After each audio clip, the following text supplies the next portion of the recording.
welcome back to Trucking California with Velox 18. I'm here in my yard.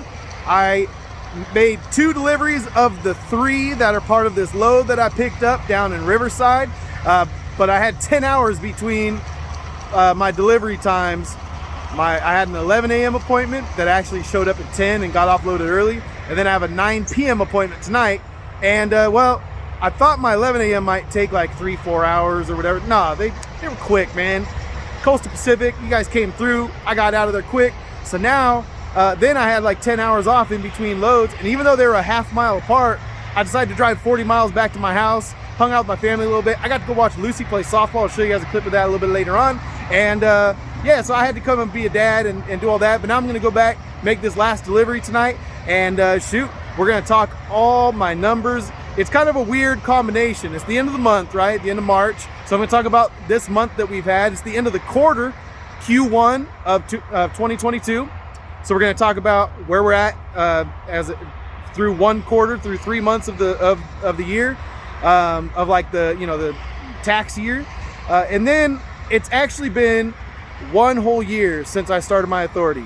I bought the truck. I took delivery on March 29th, I believe it was. And I hauled my first load like April 2nd, which was that Monday. So really, I started the beginning of April last year. So basically, this is a whole year. I'm not going to do another load before, it'll be April 4th will be Monday. So this is basically, I've done a whole year now. So we're going to break down all those numbers, and we're going to get into all of that once you guys roll the music.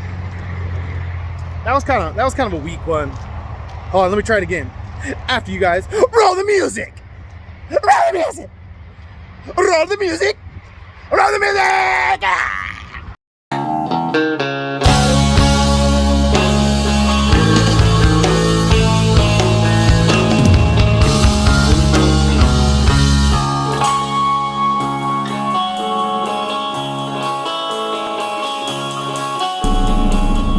All right.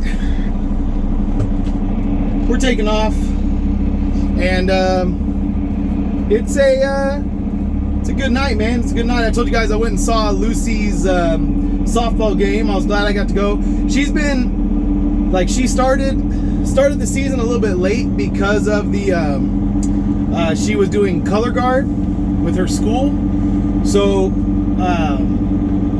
it was she was a little bit behind, and last year she didn't get to play much because of COVID and all that stuff. I think they canceled the season last year, if I remember right. I don't know. But anyway, they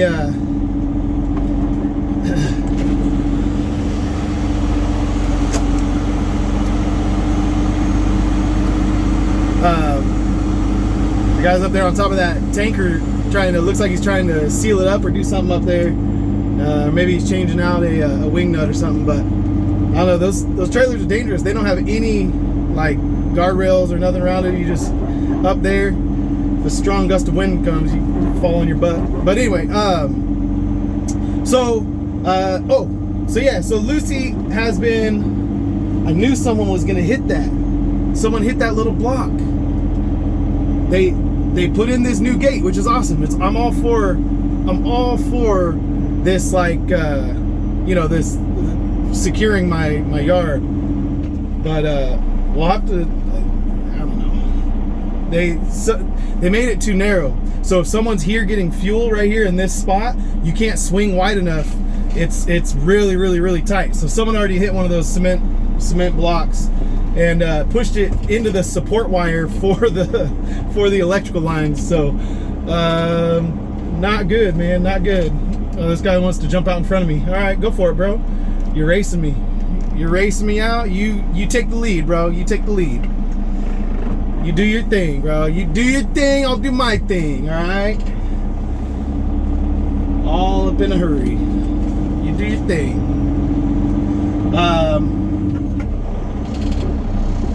So yeah, Lucy. So Lucy, she kind of didn't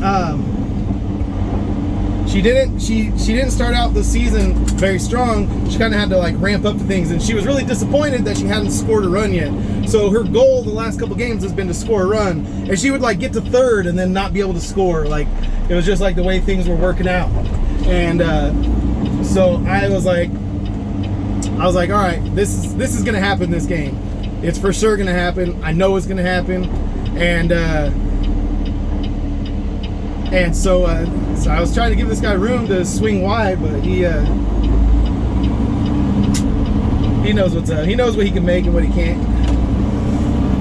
All right, sorry guys. Just trying to get out of my yard is kind of an eventful little time right now.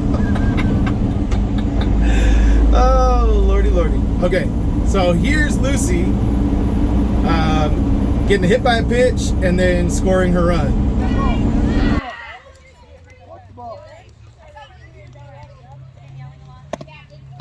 Ooh. That's right. Good job, Lewis. Way to shake that off. Yeah, you can show that in slow-mo later. I know. We got ice.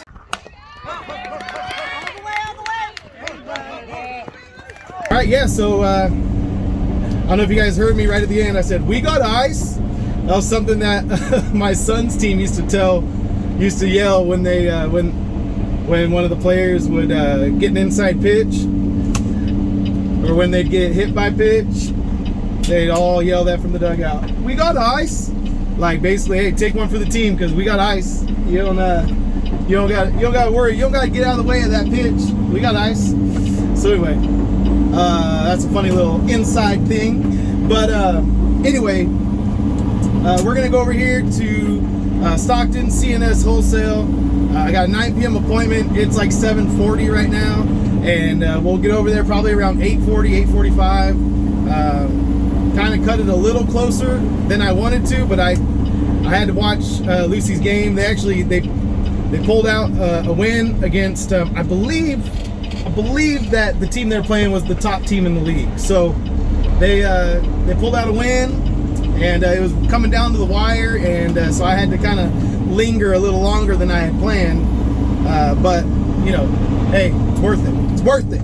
I actually stayed until I was like, okay, I have to leave now. I have to, and they only had one out, and the other team had already the other team was only down by 1 run, and I thought, oh, okay, the other team's gonna come back and either tie it or even win, and then our pitcher struck out 2 batters in a row with like bases loaded, and just closed the door on them, man. Closed the door on them. So anyway, it was a fun night, but we'll get to the numbers in a little bit, but first we gotta get a little trucking in, man. We gotta get a little trucking in. This is a trucking channel, so I vlog these loads that I haul all around California and the surrounding areas, and so I can't just talk numbers sitting in the cab of a truck. You know, I gotta show you guys some trucking, y'all. Give you guys something to look at. All right. Got here a little before 8:45, and the line was out to the street. There's a bunch of guys parked down on the street too, and then I see other guys walking back to their trucks with their paperwork in their hands. So I'm like, am I supposed to park and check in? No one told me that earlier when I came here. You know, I tried to show up early and they told me to come back. They didn't tell me, oh yeah, when you come back, park on the street. And then I've only been here once before, and it was, you know, it was easy. It was just pull right up. There wasn't a line or nothing. So maybe this appointment time is a busier one. I think last time I had like a midnight appointment or something like that. So anyway, we'll get checked in, come up here, see if I'm doing what I'm supposed to be doing, and then hopefully get a door, and we'll see how long this takes. All right, so they check me in at security, then they send you to go check in at the receiving office, and then the receiving office tells you, get the heck out of here, go wait on the street, we'll give you a call when we have a door. It's like, what in the world, man? And like, make sure it's a public street. Like, no wonder guys were parking. I was trying to figure out why guys were parked out here and walking back. So they go and they check in on foot because they know they're gonna have to wait for a door anyway. So pretty lame, man. pretty lame system. The first time I came here, I got lucky. That's all I gotta say. Oh, this will work a little bit better. Empty parking lot. Here we go. Here we go. I bet so many guys do this. I bet they hate guys doing this. I bet these people put nails all in their asphalt right here just to, because guys probably come in here and do this all the time. Because CNS wholesale is such a joke. But I bet if I was late to that appointment, they'd freaking make me reschedule or whatever else. So, you know, just one of them things.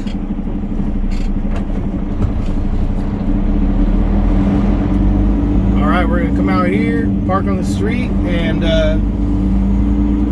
wait our turn, I guess. We'll just wait our turn.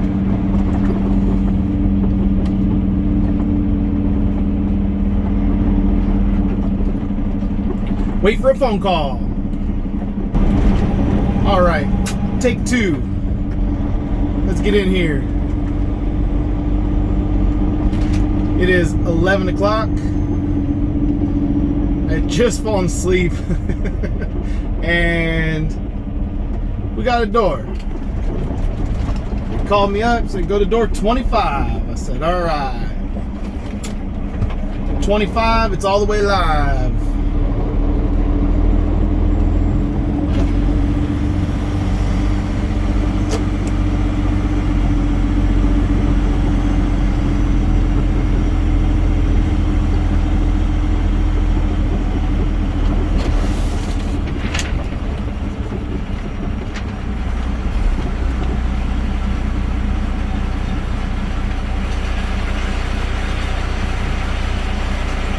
They get, yeah. All right. Cool.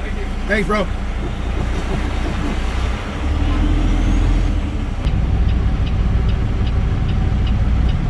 All right, so there's a truck in 25.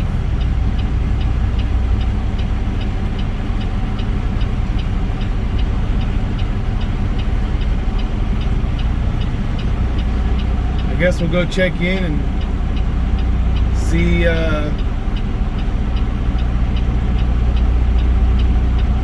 see if they meant 26, because that's the one that's open.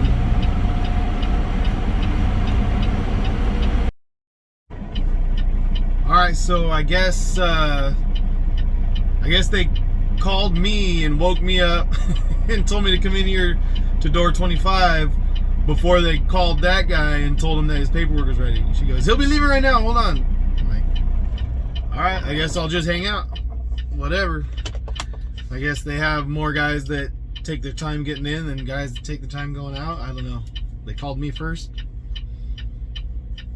but the guy's not even awake. He's in there sleeping, and yeah, like I just see him right now, just starting to stir. Like they just called him right now.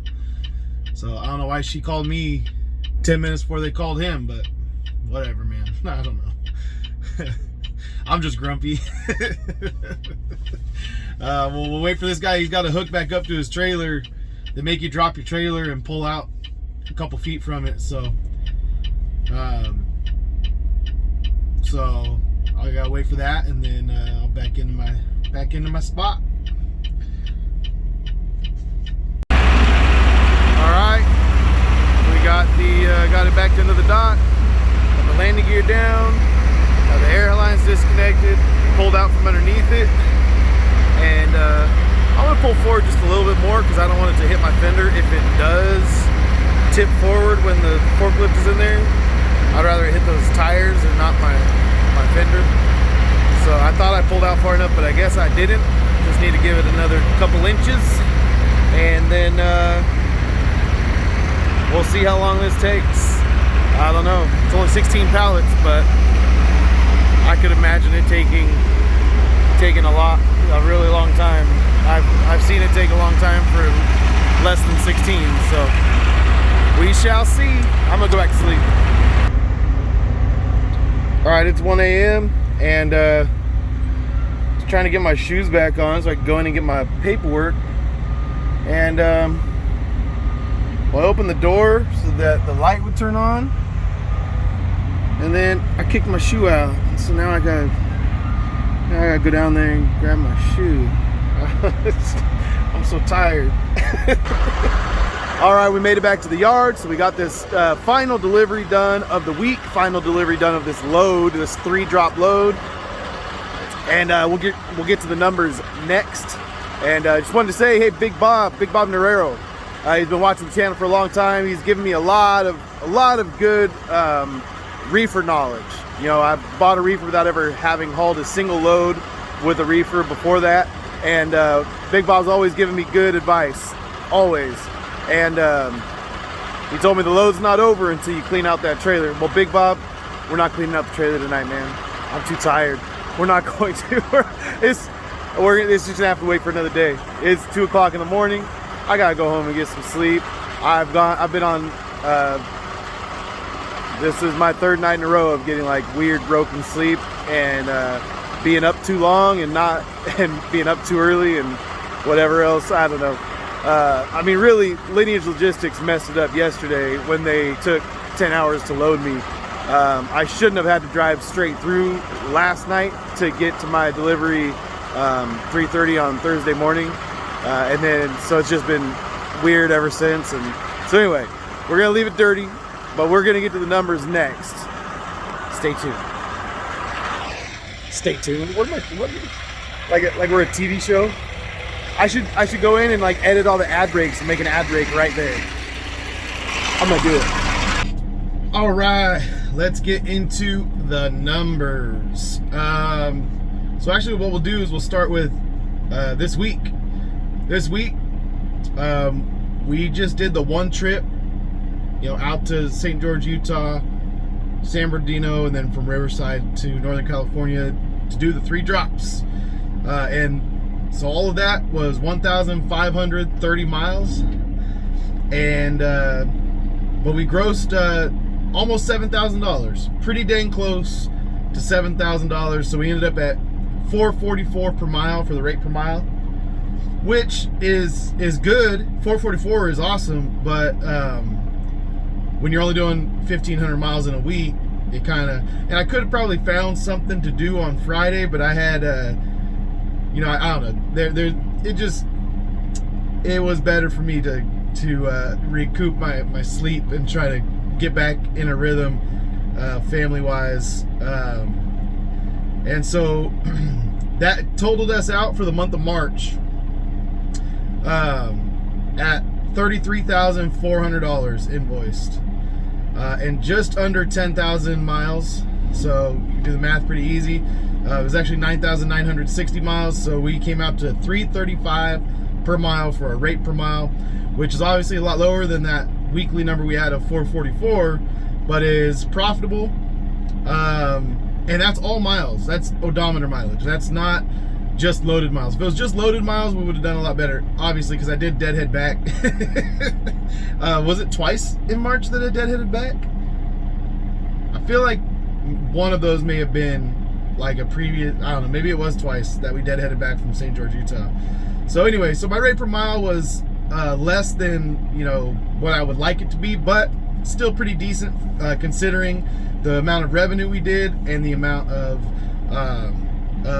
miles we ran. Now, we did spend over $10,000 in fuel, so $33,000 in revenue, and 10,000 of that, and I don't have the number here because I actually added it up for the whole quarter, but nevertheless, I believe it was right around 10 that we spent on fuel in March, maybe even a tad over. So that I mean, that puts us, we're already cutting our revenue down by a third, you know, just with our first main expense in fuel. So so that was the month of March, and that brings us for our first quarter of 2022, which is always the slowest quarter. January to March, it's always the slow time of year. No matter what type of freight you're in, it is a slow quarter.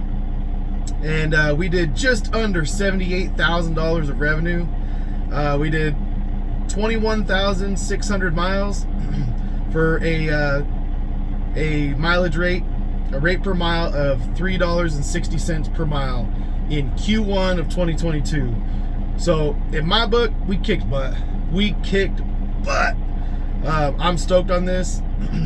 I'm really stoked, man. Like that sets us up. I mean, if you think about, if you multiply that times 4, you know, if we have 3 more quarters just like this one, we'll be over 310,000 for the truck. The rate per mile, if we can keep it up over 350 a mile, we'll have tons of profit at the end of the year. I mean, we will be very successful. For a 1 truck operation, I would be very happy with that. So that takes me, this takes me to the end of my first year. End of my first year of having my own authority. I hauled my first load, I think it was April 2nd of 2021.